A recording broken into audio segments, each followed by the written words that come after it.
Hello everyone, welcome to teachers IAS. Hoping आपकी preparation अच्छी चल रही होगी। ये इंटरनल सिक्योरिटी हम कवर कर रहे हैं और ये थर्ड वीडियो है।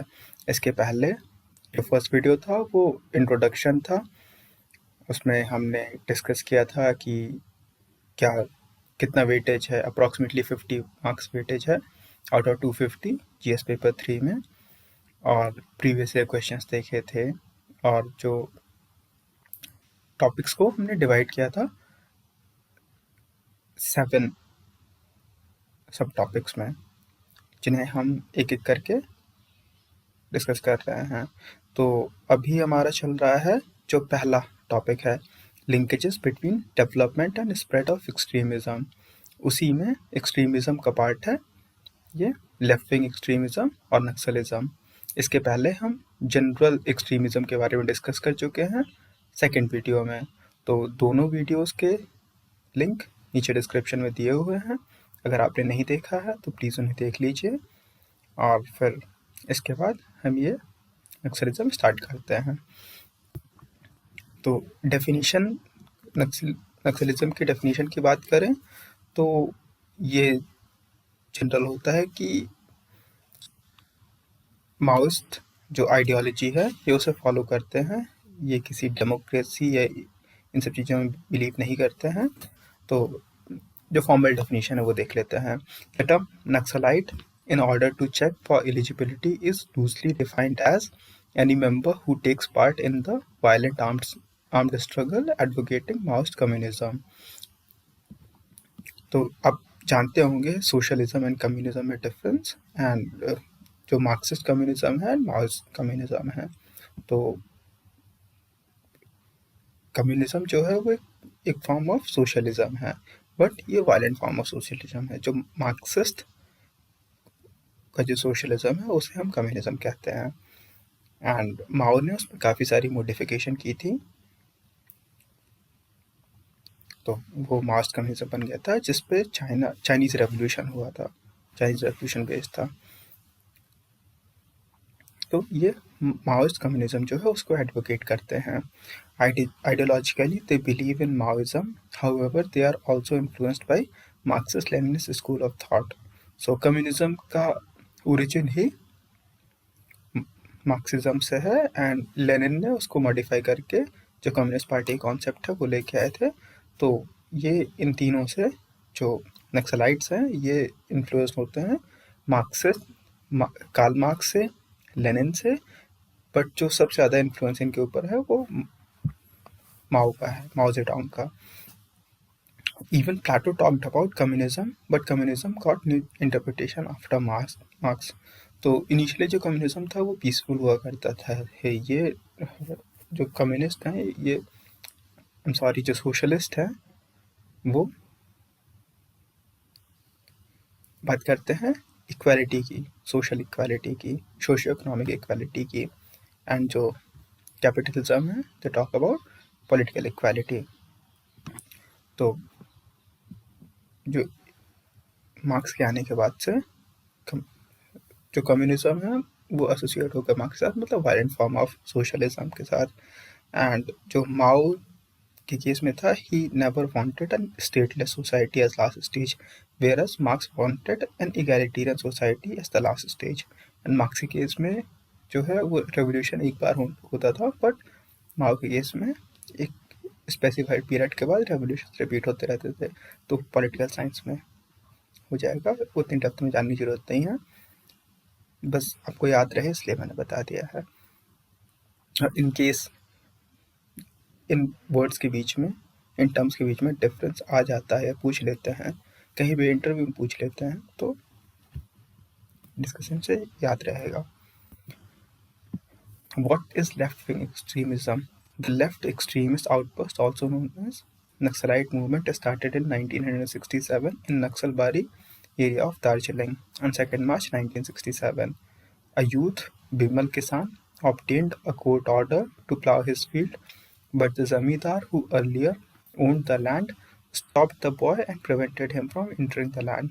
Kanu Sanyal and Charu Majumdar promised Bimal and other farmers support to fight against the zamindars, violence took place between cadres of Zamindar and Charu Sanyal. तो जो पिछले वीडियोस हैं उसमें भी हम डिस्कस कर चुके हैं कि जो नक्सल मूवमेंट था ये नक्सलबाड़ी एरिया से स्टार्ट हुआ था दार्जिलिंग के 1967 में। तो इसमें हुआ क्या था कि एक बंदा था बिमल किसान नाम का, उसे पट्टा मिला था लैंड का, जमींदारी अबॉलिश हुई थी और जो एक्सेस लैंड था वो ले लिया गया था जमींदार से, और उसमें जो लैंडलेस लोग थे या जो टेनेंट्स थे उन्हें पट्टा दे दिया गया था। बट जो जमींदार थे वो प्लाउ नहीं करने दे रहे थे फील्ड या फिर यूज़ नहीं करने दे रहे थे। तो बिमल ने कोर्ट से ऑर्डर ले लिया एंड उसके बाद भी जो जमींदार ने उसने अलाउ नहीं किया। तो ये जो कम्युनिस्ट थे चारू मजूमदार एंड कानू सान्याल, इन्हें पता चला तो इन्होंने बोला हम तुम्हें सपोर्ट करेंगे एंड फिर ये गए, फिर वहाँ पे वायलेंस हो गया एंड फिर ये जो पूरा मूवमेंट है ये स्प्रेड हो गया एडजॉइनिंग एरियाज में, बंगाल, बिहार, आंध्र प्रदेश, ये सारे एरियाज में। उस टाइम पे काफ़ी ज़्यादा फैला है ये मूवमेंट। फिर इसके बाद गवर्नमेंट ने काफ़ी सारे प्रोग्राम चलाए जिससे कि सप्रेस किया जा सका। Within 2 months this movement spread to West Bengal, Bihar, Orissa, Tamil Nadu, Andhra Pradesh, Kerala, UP and Jammu and Kashmir. Today, the left-wing extremism is a complex web that covers many states and has been famously referred as the gravest internal security threat by the former PM Manmohan Singh in 2004. तो मनमोहन सिंह जी ने इसे 2004 में gravest internal security threat कहा था। And जो अपने current PM है इन्होंने भी इसे कोट किया था कि जो रेड कॉरिडोर है ये रन करता है from Tirupati to Pashupati in Nepal. आगे मैप आएगा रेड कॉरिडोर का। तो फेजेस ऑफ नक्सलिज्म की बात करें तो कई सारे फेज में हुआ है। जैसे पहला फेज तो 1967 में स्टार्ट हो गया जब नक्सलबाड़ी मूवमेंट हुआ। Phase 1, the first phase gathered momentum by May-June of 1967, but it was brought under control by August of 1967. Government adopted a massive program of land reforms which helped in winning of the peasantry. In 1967 तो ये अपन background discuss कर चुके हैं। अब उस Naxalbari movement के बाद से कुछ ऑर्गेनाइजेशनल चेंजेस आए। जो कम्युनिस्ट स्ट्रेटजी थी, जो कम्युनिस्ट ऑर्गेनाइजेशनल सेटअप था, क्योंकि इनिशियली तो सिर्फ सीपीआई थी, कम्युनिस्ट पार्टी ऑफ इंडिया, लेकिन 1967 का जो ये मूवमेंट हुआ इसके बाद all India coordination committee of communist revolutionaries form की गई with in CPI. In 1967, the AICC-CCR, All India Coordination Committee of Communist Revolutionaries, was started within the CPI by the revolutionaries of many states to bring together all the revolutionaries under one umbrella. They adopted two major doctrines: non-participation in elections and allegiance to militant struggle. तो initially इन्होंने सबने plan किया, जितने communist थे इन्होंने AICCR बनाया और फिर बाकी सारी चीज़ें प्लान की। बट इसके बाद ये बंगाल में इलेक्शन जीत गए। तो जो कुछ पॉलिटिकली ज़्यादा एक्टिव थे, कुछ तो रेवोल्यूशनरी थे, उनका ओनली मोटिव रेवोल्यूशन था और कम्युनिज्म लेके आना था।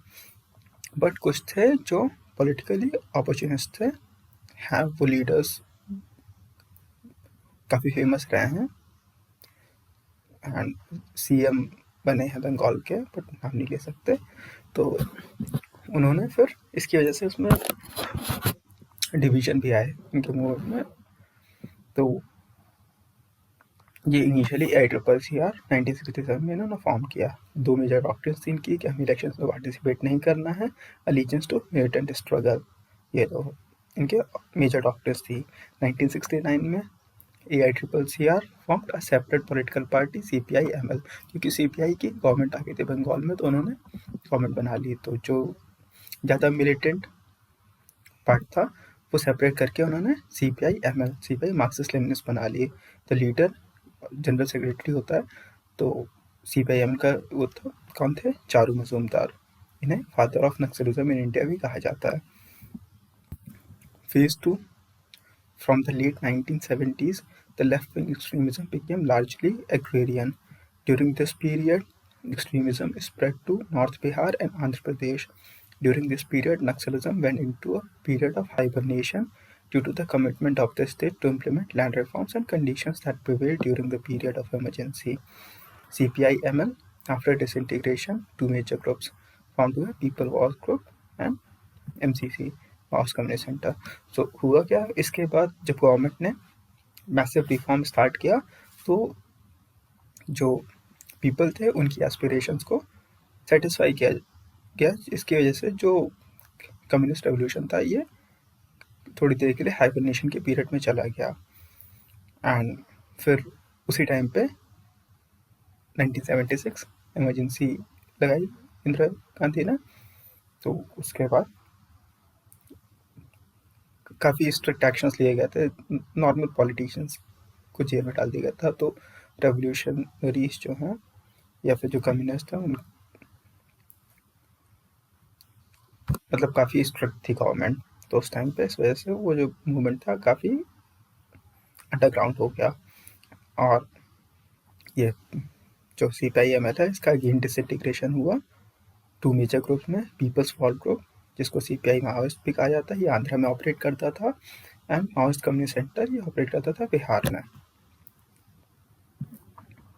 जो फेज 3 है ये 2004 में आया है, जब पीपल्स वॉर ग्रुप और माओइस्ट कम्युनिस्ट सेंटर मर्ज हुए एंड वापस से इन्होंने एक नई पार्टी बनाई, CPI Maoist communist party of India, Maoist. Explicitly इन्होंने शो किया कि हम माओइस्ट आइडियोलॉजी को फॉलो करते हैं। इनिशियली ये मार्क्सिस्ट लेनिनिस्ट वो थोड़ा सा इतना ज़्यादा रेडिकल नहीं था कंपैरेटिवली। जब अब माओइस्ट आइडियोलॉजी एडवोकेट करने लगे तो मतलब क्लियरली ओपनली, तो माओ का जो बिलीफ है वो डेमोक्रेटिक सिस्टम में बिल्कुल भी नहीं था, एंड इस वजह से फिर इनकी एक्टिविटीज़ भी ऐसी रही कि इन्हें बैन करना, गवर्नमेंट को बैन करना पड़ा। This brought about real resurgence of Naxalism. CPI-M is a banned organization in India. It is a part of CCOMPOSA, Coordination Committee of Maoist Parties and Organizations of South Asia। ठीक है, peoples war group ने अक्टूबर 2003 में चंद्रबाबू नायडू की car जो है इसको उठा दिया था बम से, वो जब तिरुपति जा रहे थे। तो आंध्रा में नक्सलिज्म के जो एंड का स्टार्ट हुआ वो यहीं से स्टार्ट हुआ। इसके बाद चंद्रबाबू नायडू ने ऐसे स्टेप्स लिए, ग्रेहाउंड का फॉर्मेशन हुआ, काफ़ी सारी चीज़ें हुई जिसकी वजह से फिर इन्हें आंध्रा छोड़ कर भागना पड़ा। आगे आंध्रा मॉडल हम पढ़ेंगे, वो आइडियल मॉडल है नक्सलिज्म को लेफ्ट विंग एक्सट्रीमिज्म से डील करने का। कॉजेज ऑफ नक्सलिज्म और लेफ्ट विंग एक्सट्रीमिज्म क्या है? पहला है एलिनेशन, तो दूसरा है failure of land reforms, third forest loss, displacement and forced eviction. तो जब लैंडलेसनेस होती है, डेवलपमेंट नहीं होता, एंड जो गवर्नमेंट की जो स्टेप्स हैं वो जो एंड में पीपल हैं उन तक नहीं पहुंचता, तो जो लोग जो है वो एलिनेटेड फील करते हैं, क्योंकि जो बेनिफिट्स हैं जो लोगों तक पहुंचने चाहिए वो नहीं पहुंच रहे हैं, वो या तो बीच में ही कोई ले ले रहा है, अदरवाइज दूसरी डायरेक्शंस में डायरेक्टेड होते हैं। जैसे कुछ ये ट्राइबल एरिया हैं या फिर जो रूरल एरिया हैं वो अभी बहुत अंडर डेवलप्ड है। तो और जो फॉरेस्ट लॉज वगैरह थे 2006 में आया फॉरेस्ट राइट्स एक्ट, इसके पहले जो भी माइनर फॉरेस्ट प्रोड्यूस है ये सब कलेक्ट करना क्रिमिनल एक्ट्स माने जाते थे। तो एग्जाम्पल ये ट्राइब का नाम जो है इसे आप देख लीजिए, थोड़ा सा मशहूर नहीं इसके बारे में, पर एक ट्राइब थी उड़ीसा की जो शेड्यूल्ड ट्राइब थी, उसको इविक्ट किया गया बट उन्हें रिहैबिलिटेट नहीं किया गया, उन्हें उनका रीसेटलमेंट नहीं हुआ। तो they were forced to move to Andhra Pradesh and started living in forest. But issue ये था कि वो आंध्र प्रदेश में शेड्यूल्ड ट्राइब रिकग्नाइज नहीं थे, इसलिए वो एज ए क्रिमिनल ट्रीट किए जाएंगे वहाँ पे। तो ऐसी सिचुएशन में उन्हें जब स्टेट से कुछ नहीं मिला, कोई हेल्प नहीं मिली, तो उन्हें नक्सलाइट्स की तरफ देखना पड़ा। नक्सलाइट्स ने क्या किया कि उनकी सिंपैथी गेन करने के लिए उन्हें अपने कंट्रोल एरिया में, जो एरिया वो कंट्रोल करते थे फॉरेस्ट का, वहाँ पे उन्होंने उन्हें सेटल किया। नक्सलाइट्स ने उन्हें सेटल किया। ऐसे करके उन्होंने सिंपैथी गेन की एंड लेजिटिमेसी गेन की, और जो स्टेट सेलिनेशन था उसको और बढ़ावा दिया। क्योंकि ऑफ कोर्स मतलब सिंपैथी हो जाएगी ना, अगर आपकी कोई हेल्प करता है तो आप उसके लिए ग्रैटिट्यूड फील करते हैं। तो जो ये लोग थे ये भी ग्रैटिट्यूड फील करते थे, जो दूसरे लोग थे, जब जिन तक न्यूज़ पहुंची, जो आसपास के, उन्हें भी लगा कि नहीं, ये अच्छे लोग हैं, गवर्नमेंट तो हमारे लिए कुछ कर ही नहीं रही है। अगला रीज़न है causes inequality, exploitation and social oppression. The social structure of society is very poor as people have no resources to meet their requirements, which is a cause of concern. यही सारी बातें हमने डिस्कस की। Lack of infrastructure है, lack of employment opportunities हैं, inconsistent measures of government की policies वहाँ तक पहुँच ही नहीं रही हैं, उनके लिए गवर्नमेंट एग्जिस्ट ही नहीं कर रही है। तो वो क्या करते हैं, जो गवर्नमेंट एग्जिस्ट करती है उसके पास जाते हैं। जुडिशियल सिस्टम है, उनके लिए एग्जिस्ट नहीं करता। हाई कोर्ट 300 किलोमीटर 400 किलोमीटर दूर है, वहाँ तक वो नहीं जा सकते, और फिर हाई कोर्ट में जाना, इस या ऊपर के लेवल तक अपील करना, और फिर वो कोर्ट में लंबा प्रोसेस चलता है। वो सस्टेन करने की कैपेसिटी मैक्सिमम लोगों के पास नहीं है इंडिया में, क्योंकि फाइनेंशियली बहुत वीक है। और दूसरी चीज़, इंडिया का जो प्रोसेस है, जुडिशियल प्रोसेस, ये बहुत लंबा है। तो इस वजह से, और जो माओइस्ट क्या करते हैं, वो इंस्टेंट जस्टिस देते हैं। उनके कोर्ट्स को कंगारू कोर्ट्स कहा जाता है। they used to organize kangaroo courts and they would deliver justice on the spot, the so-called justice. Malgovernance and poor governance, यही हमने डिस्कस किया। improper implementation of schemes and programs of the government, dissatisfaction with improper governance has created anger amongst the suffering population. The Naxalites exploit the situation for their own political gains by giving the affected population an appearance of relief and response, thereby legitimizing their activities in the eyes of the masses. In matter of resolution of disputes, the contribution of Naxal movement has been significant. In absence of any judicial mechanism for day-to-day conflicts, people have been forced to approach Naxalites। यही हमने discuss किया कि government की जो schemes वो उन तक पहुंच नहीं रही हैं, जुडिशियल सिस्टम वर्क कर नहीं रहा है, तो they have to look towards Naxals. They have no other option. अगला, the unholy nexus between bureaucracy, politicians, industrialists and extortionists. तो जो एरिया कंट्रोल्ड बाय नक्सल्स है, जो पॉलिटिशियंस या जो इंडस्ट्रियलिस्ट हैं, ये रिसोर्स रिच एरिया है, तो ये इन्हें बूटी पे करते हैं and they get those minerals out, और फिर वही सब में बढ़ता है शेयर।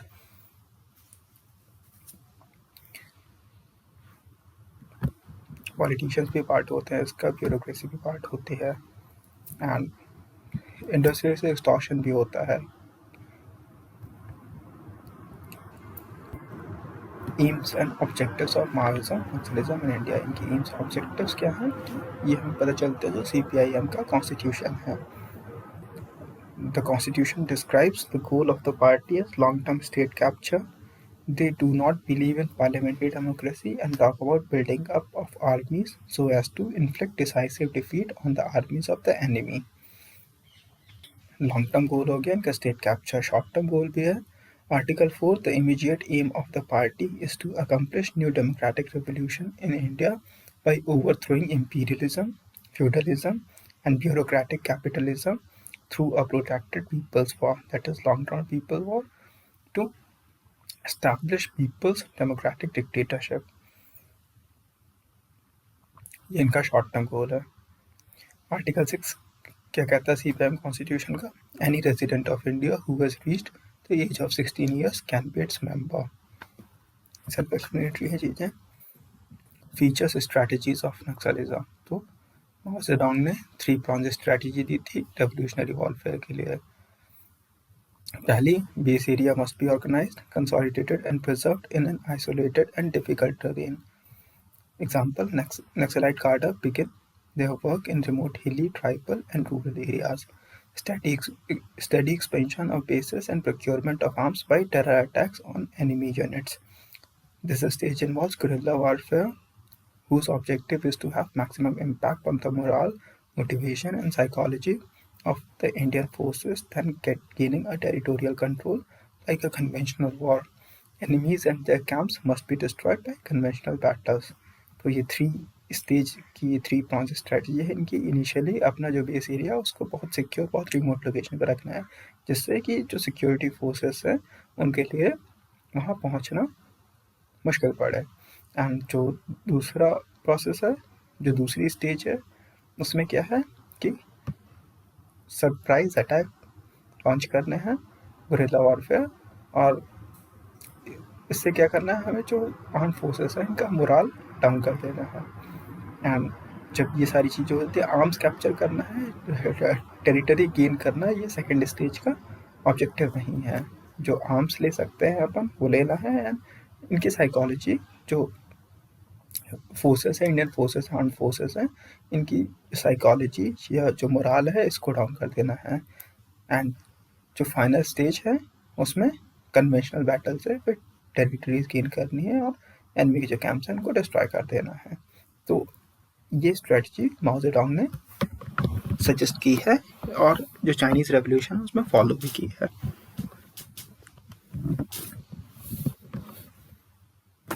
और ऐसे इस्टेब्लिश किया था पीआरसी, वो वर्ल्ड पॉलिटिक्स का अलग से चैप्टर है, वर्ल्ड हिस्ट्री में भी है, कभी टाइम मिला तो डिस्कस करेंगे। Reason for survival of Naxals, तो पहला है इलीगल माइनिंग, दूसरा एक्सटॉर्शन। इलीगल माइनिंग हमने डिस्कस की, नेक्सस चलता है एंड सम बूटी पे करते हैं जो इंडस्ट्रियलिस्ट या जो पॉलिटिकली कनेक्टेड इंडस्ट्रियलिस्ट होते हैं वो, एंड जो एक्सप्लॉयटेशन होता है नेचुरल रिसोर्सेज का वो सबके बीच में बढ़ता है। And extortion, inefficient implementation of welfare policies, lack of coordination between various forces, criminal justice system is slow and expensive, whereas Naxal do fast and immediate justice delivery. तो kangaroo courts, sorry for the pronunciation, तो kangaroo courts ये organise करते हैं और ये सारे reasons हैं Naxals के सर्वाइवल के। फाइनेंशियली आर्म्स वगैरह चाहिए तो उसके लिए ये रिसोर्सेस हैं उनको एक्सप्लॉइट करते हैं माइनिंग एक्सटॉर्शन से। वेलफेयर पॉलिसीज गवर्नमेंट की पहुंच नहीं पा रही तो ये भी लोगों में डिसकंटेंट जनरेट करती हैं, जिससे इन्हें लोगों की सिंपैथी मिलती है।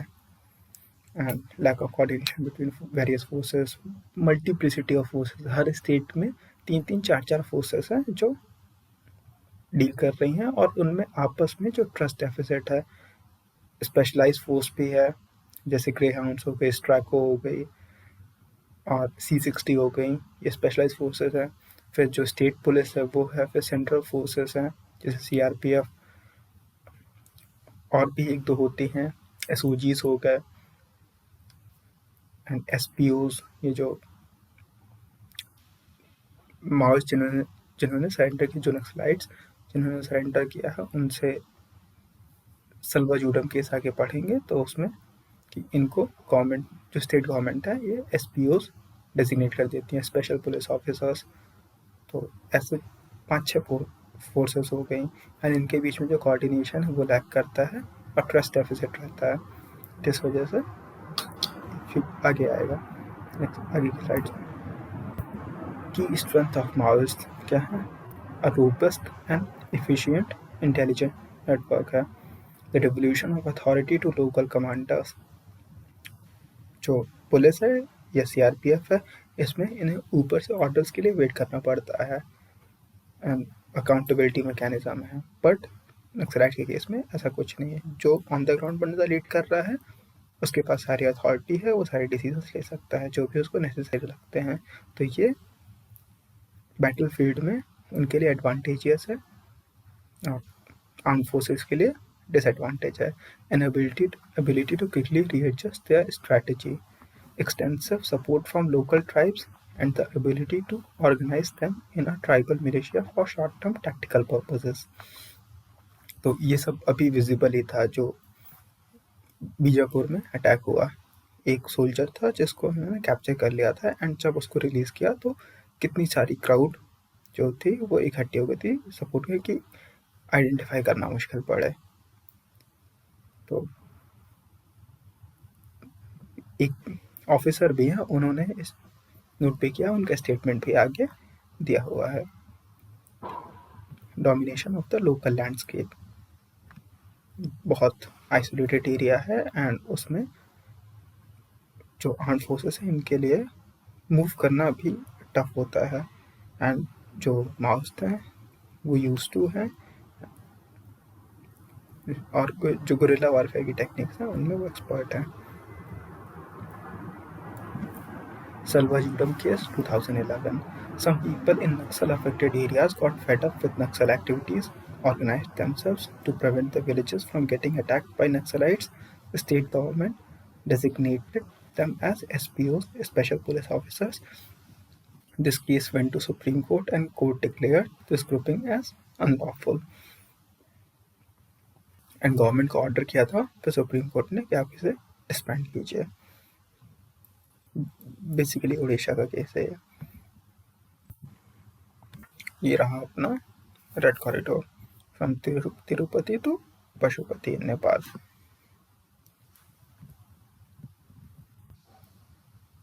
And communist party of Nepal से काफ़ी ठीक ठाक लिंकेजेस हैं इनके।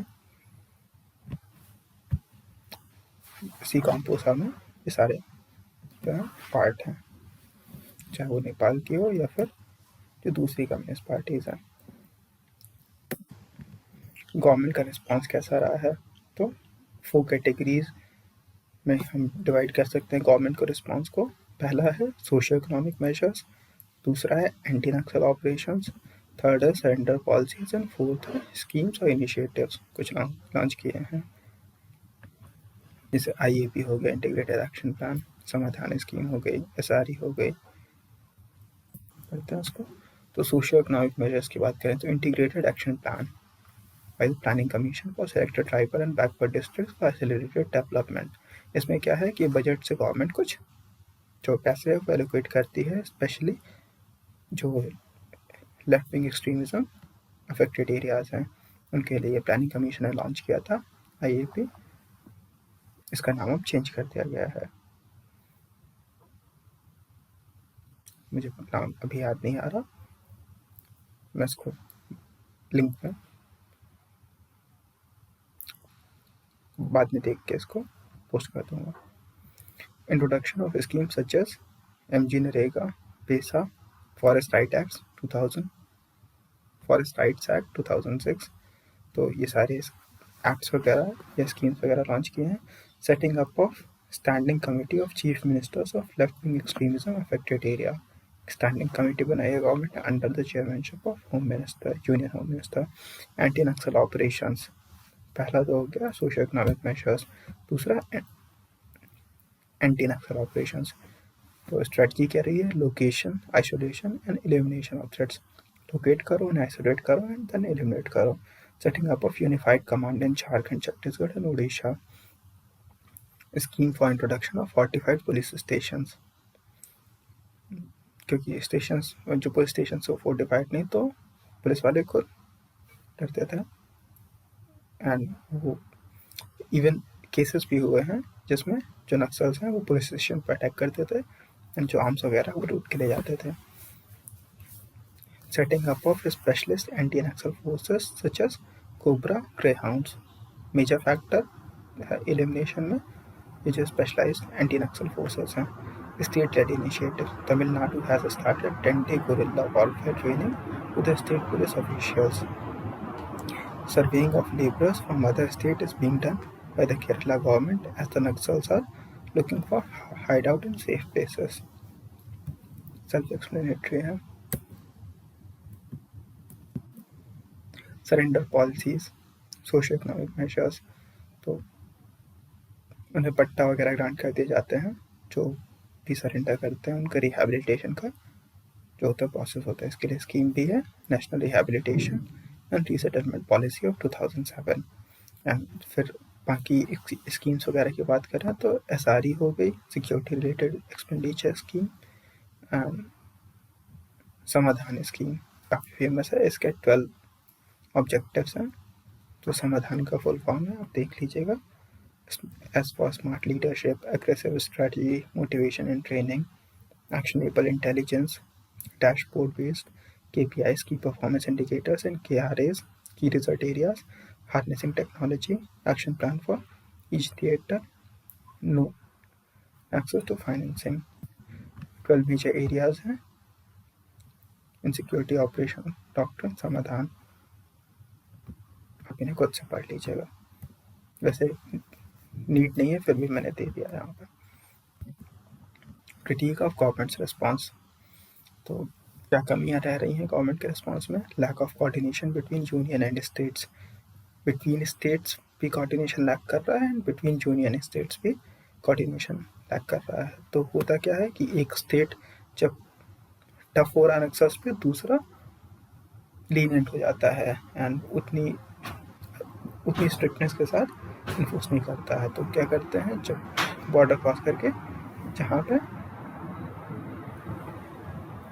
गवर्नमेंट टफ नहीं है, ये जहाँ पे एडमिनिस्ट्रेशन टफ नहीं है, वहाँ पे एज अ लेबरर अपना चेंज करके हुलिया बदल के वो टाइम बाइट करते हैं.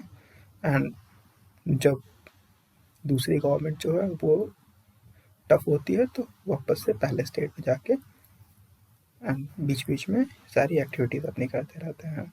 तो ये कोऑर्डिनेशन लैक कर रहा है. इफ़ जो गवर्नमेंट का प्लान होना चाहिए वो सारे स्टेट्स एक साथ लॉन्च करें जिसमें उनको जल्दी हाइड करने की कोई जगह न मिल पाए, बट ये चीज़ लैक कर रही है. तो लैक ऑफ कोऑर्डिनेशन है. Different states to continue divergent policies against Naxalism. Even the central forces such as CRPF were found to be operating without much guidance. In absence of nationwide approach, success against Naxalism seems to be illusion. Discuss कर चुके हैं. Modernization of state police forces remains to be a long-standing demand, in the absence of which the poorly trained and equipped state forces bear the brunt of fighting the Naxalites. तो training वगैरह काफ़ी lack कर रही है. अपने जो state police officers उनका पेट निकला होता है. तो बाकी की फिटनेस की बात ही छोड़े, तो ये सारी चीज़ें लैक कर रही हैं. आंध्र प्रदेश मॉडल. ऐसा करते हैं इस वीडियो को अब यहीं पे एंड करते हैं. और जो स्टेट स्पेसिफिक मॉडल्स हैं, आंध्र हो गया, महाराष्ट्र हो गया, बिहार एंड जो दूसरे स्टेट हैं छत्तीसगढ़, क्यों इशू फेस कर रहा है.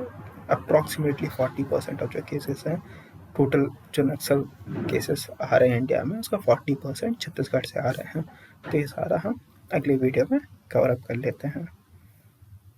चलिए मिलते हैं उसके बाद. Thank you for watching.